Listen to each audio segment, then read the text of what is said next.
35,000 कोटीची घोषणा अध्यक्ष महोदय झाली।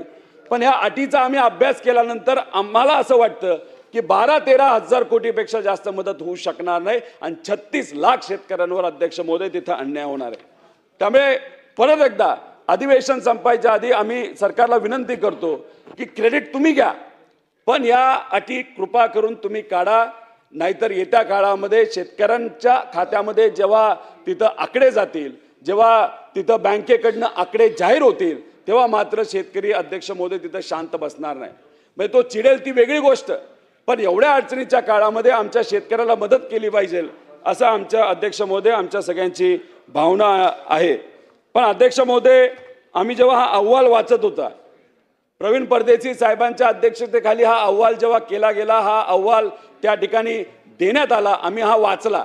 अध्यक्ष महोदय, याच्यामध्ये एक शब्द अतिशय वाईट वापरला गेलाय आणि तो शब्द ऐकल्यानंतर फार तळपायाची आग मस्तकात अध्यक्ष महोदय त्या ठिकाणी गेले। अध्यक्ष महोदय, या अहवालामध्ये काय लिहिलंय? या अहवालामध्ये असं लिहिलेलं आहे की तो शब्द होता नैतिक धोका। नैतिक धोका म्हणजे ज्या शेतकऱ्यांनी 2019ला कर्जमाफीचा लाभ घेतलाय, अशा शेतकऱ्यांना परत एकदा आपण कर्जमाफी दिली तर तिथं नैतिक धोका होऊ शकतो।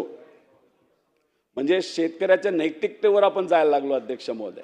मगाशी जसं मी बोललो, शेतकऱ्याला जगवण्याची जबाबदारी सरकारची आहे, अडचणी आल्या तर अडचणी सोडवायची जबाबदारी सरकारची आहे, आणि अशा पद्धतीने आपण जर अध्यक्ष महोदय नैतिकतेवर, शेतकऱ्याच्या नैतिकतेवर तिथे येत असेल तर अध्यक्ष महोदय हे योग्य नाही। आणि हा जो अहवाल आहे ना, हा अहवाल अधिकाऱ्यांनी दिला असला तरी प्रत्येक मंत्र्यांनी अध्यक्ष महोदय तो वाचलाय, कॅबिनेटमध्ये तो चर्चेत आलेला आहे, आणि मग कॅबिनेटमध्ये सर्व लोकांनी हा वाचला असताना हा नैतिक धोका म्हणजे या शेतकऱ्यांकडनं आपला नैतिक धोका आहे, हा शब्द अध्यक्ष महोदय कितपत योग्य आहे? त्यामुळे कुठं ना कुठंतरी हे शेतकऱ्याची थट्टा या आपल्या अहवालाच्या माध्यमातून अध्यक्ष महोदय केली जाते असं आमच्या सगळ्यांचं मत आहे।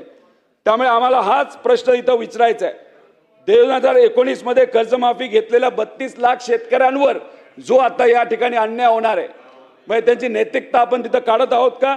त्याच्याच बरोबर गेल्या वर्षी मोठ्या प्रमाणात पाऊस अध्यक्ष महोदय झाला होता, 92 लाख हेक्टर जमीन ही पाण्याखाली होती, शेतकऱ्याचं खूप मोठं नुकसान झालं होतं, आणि त्यात जो आमचा शेतकरी अडचणीत आला त्याच्या नैतिकतेवर तुम्ही जाणार आहे का? सोयाबीनचा आपण भाव देऊ शकलो नाही, कपाशीला भाव देऊ शकलो नाही, कांद्याला भाव देऊ शकलो नाही, मग आपण शेतकऱ्याच्या नैतिकतेवर तुम्ही तिथं जाणार आहे? खताचे भाव वाढत चाललेत, पेट्रोल डिझेलचे भाव वाढत चाललेत, परवडत नाही अध्यक्ष महोदय, मग आपण नैतिकतेवर जाणार आहोत? तर हा शब्द अध्यक्ष महोदय योग्य नाही। कुठं ना कुठेतरी आपण शेतकऱ्याची अशा पद्धतीने थट्टा करत असो तर हे या महाराष्ट्राला अध्यक्ष महोदय शोभणारं नाही। अध्यक्ष महोदय, हा प्रस्ताव आम्ही वाचला, हा प्रस्ताव वाचत असताना या प्रस्तावामध्ये अधिकाऱ्यांनी काय प्रस्तावित केले?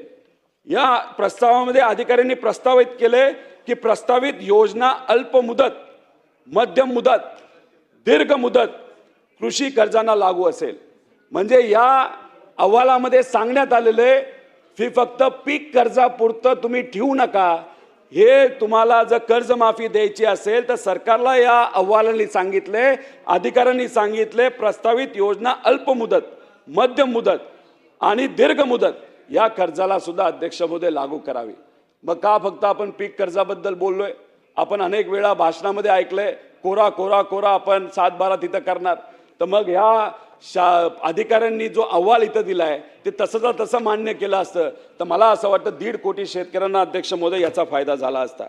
अध्यक्ष महोदय, याच्यामध्ये बघा, एक अट म्हणजे एक गोष्ट या अहवालाने जी सांगितली या सरकारने मान्य नाही केली, पण दुसऱ्या बाजूला अध्यक्ष महोदय आपण जर बघितलं तर प्रोत्साहन अनुदान देताना या अहवालामध्ये अधिकाऱ्यांनी एवढंच सांगितलं होतं 22-23, 23-24, 24-25, पण अध्यक्ष महोदय या अहवालाने फक्त हे 3 वर्ष सांगितले असताना कॅबिनेटमध्ये अशी काय चर्चा झाली तर त्याच्यामध्ये 25-26 आणि 26-27 या अहवालात नसताना सुद्धा कॅबिनेटच्या बैठकीमध्ये हे 2 वर्ष टाकण्यात आले।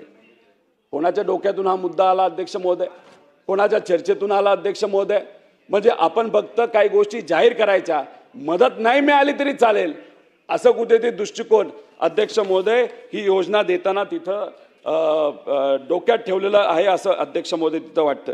त्यामुळे कृपा करून आपल्याला विनंती, आपल्या माध्यमातून सरकारला विनंती, अनेक मोठे नेते इथे बसलेत, कर्जमाफी योजना करत असताना सरसकट असावी, 2 लाखापुरती असावी, बिना अट त्याच्यामध्ये असावी आणि आमच्या या शेतकऱ्याला, अन्नदात्याला न्याय द्यावा अशी विनंती अध्यक्ष महोदय इथं देतो.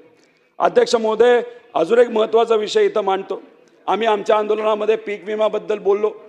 इथं पण अनेक आमदारांनी पीक विम्याबद्दल चर्चा केली. गेल्या अधिवेशनामध्ये सुद्धा आम्ही सर्वजण मुद्दा मांडत होतो की तुम्ही 4 ट्रिगर जे काढलेत ते कृपा करून काढू नका, त्याची त्या शेतकऱ्याला तिथं मदत होणार नाही. 2025चा अतिवृष्टी होण्या अगोदर आम्ही हे बोलत होतो. अतिवृष्टी झाली आणि अतिवृष्टी होऊन सुद्धा शेतकऱ्याला दुर्दैवाने त्याचा तिथं फायदा नाही झाला. अध्यक्ष महोदय, ते 4 ट्रिगर काढल्यामुळे हजारो कोटी रुपयाचा नुकसान हे तिथं शेतकऱ्याचं झालेलं आहे. म्हणजे फक्त 2025च्या बाबतीत बोलायचं झालं तर आदरणीय मुख्यमंत्री साहेबांनी स्वतः सांगितलं होतं की 17,000 रुपये हेक्टरी शेतकऱ्याला तिथं या पीक विमा कंपनीकडनं अध्यक्ष महोदय मिळणार. आणि त्याचा आकडा आम्ही जेव्हा काढला 16,000 कोटी रुपये शेतकऱ्याला या महाराष्ट्रामध्ये मिळायला पाहिजे होते अतिवृष्टीमुळे झालेल्या नुकसानामुळे.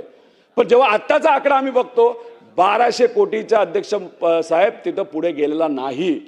त्यामुळे हे 4 ट्रिगर काढून उलट शेतकऱ्याचं खूप मोठं नुकसान अध्यक्ष महोदय तिथं झालेलं आहे. त्यामुळे हे 4 ट्रिगर परत एकदा आणावेत.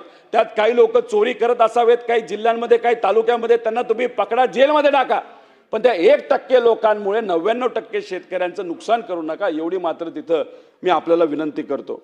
अध्यक्ष महोदय, आता कहर झाला बघा.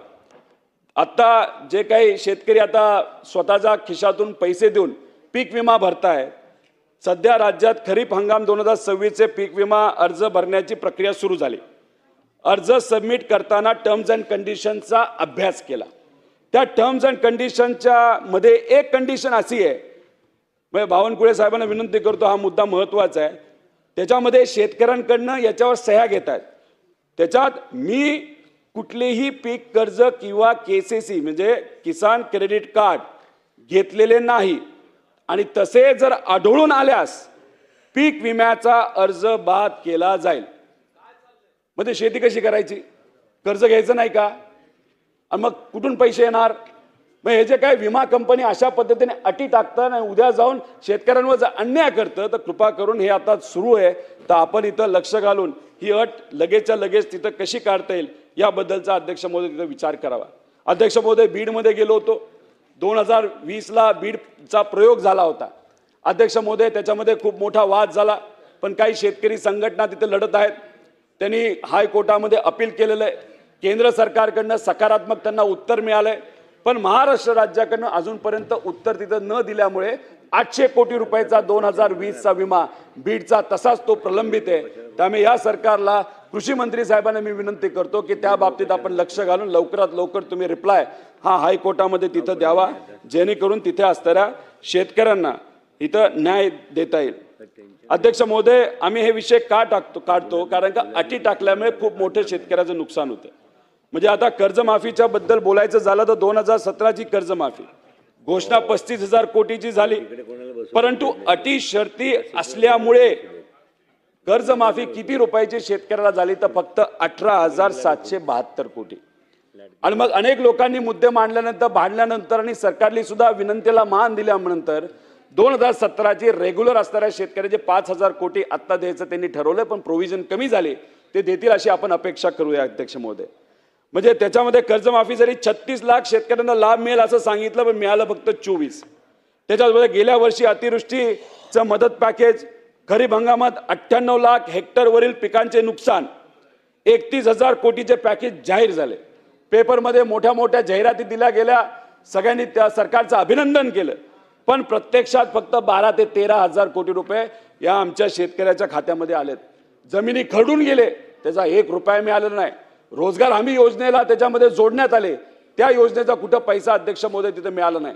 आणि मगाशी सांगितल्याप्रमाणे याच्यात या सरकारने सांगितलं होतं 17,000 प्रति हेक्टर हे पीक विमा कंपनीकडून दिले जातील, पण दुर्दैवाने तेही पैसे मिळाले नाही आणि याच्यामुळे हा जो तफावत येते, हा जो फरक येतो, तो फरकाचं नुकसान हे दुर्दैवाने शेतकऱ्याला भरावं लागतं आणि शेतकरी पैसे नसेल तर व्याजावर त्याला पैसा घ्यावा लागतो. 5% महिन्याला पैसे देऊन पैसे कसे तरी आणून शेती कशी तरी आपल्याला करता आली पाहिजे यासाठी ते तिथं प्रयत्न करत असतात.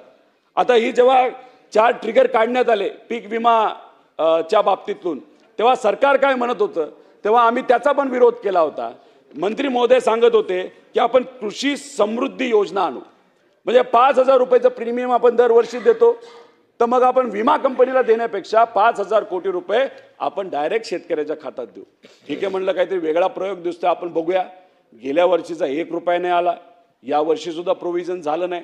म्हणजे कुठेतरी हे 10,000 कोटी शेतकऱ्याच्या हक्काचे कृषी समृद्धी योजनेच्या अंतर्गत शेतकऱ्याला आता मिळायला पाहिजे होते. त्याच्यासाठी जर बजेटमध्ये प्रोव्हिजनच नसेल अध्यक्ष महोदय, तर ते पैसे आमच्या या शेतकऱ्याला कसे मिळणार अध्यक्ष महोदय.